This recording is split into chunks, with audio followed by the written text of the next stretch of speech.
are you also creating any testing facilities? No, I'm saying the testing is not, it's not available with us. The testing kits are far and few. It's all, that's why the government is having in the 54 centers. They are hoping to increase it to by another 50% in the next week or so. Okay. But we have not, at the moment, in all of these cities, we have to send it to their centers. Oh, I see. They come and collect it, and Okay, within a very short time they give the report. But you're saying the testing kits are very few. Is that a matter of concern? I mean, how many kits? Do you have any idea of how many kits we have and how many we need?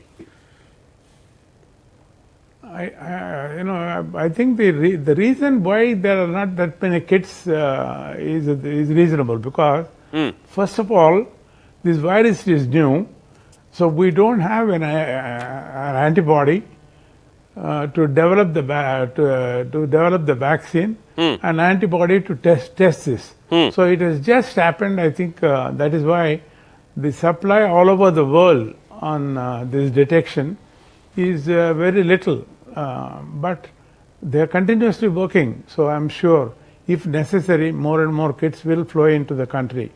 Their government is actively working on that to get more kits.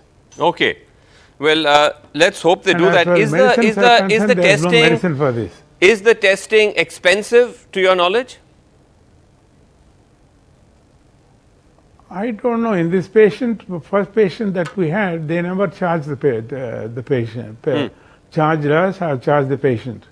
So it was done by them, and I don't think they are charging, because I think it's at this moment what they are trying to see is to identify the victim so that he does not spread the disease to others. So this is where I think they have restricted, saying that only government hospitals and recognized centers will be there for treatment also. Okay. Now, so are there any people? Okay. Are there any lessons that we can learn from other countries in terms of both do's and don'ts? Because if you look at the examples of countries that have done well and they've perhaps not done well, so amongst countries that are apparently not tackling this adequately are America and Europe. A WHO, World Health Organization doctor, has been quoted as saying that he fears that America and Europe could be Wuhan plus plus, referring to Wuhan, which was the epicenter of the epidemic. Yeah. I think this is true, because I think to a large extent Italians are like us. They mix with people, they are very friendly, they are very courteous. So you see what happened to them. Because of that friendliness, the disease spread very rapidly. Actually now they have come into the shivers. Right. I think Europe should take that lesson. The rest of the Europe should take that lesson, and even US, because it is not trying to feel sorry.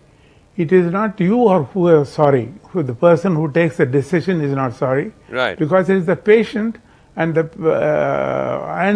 transmission he is doing for his friends, colleagues, or family.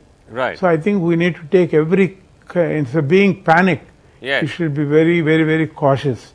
I think that's a good point you make. This is why we say the don'ts and the do's are very important in you're right, that Indians are we're very social beings, like the Italians, but the entire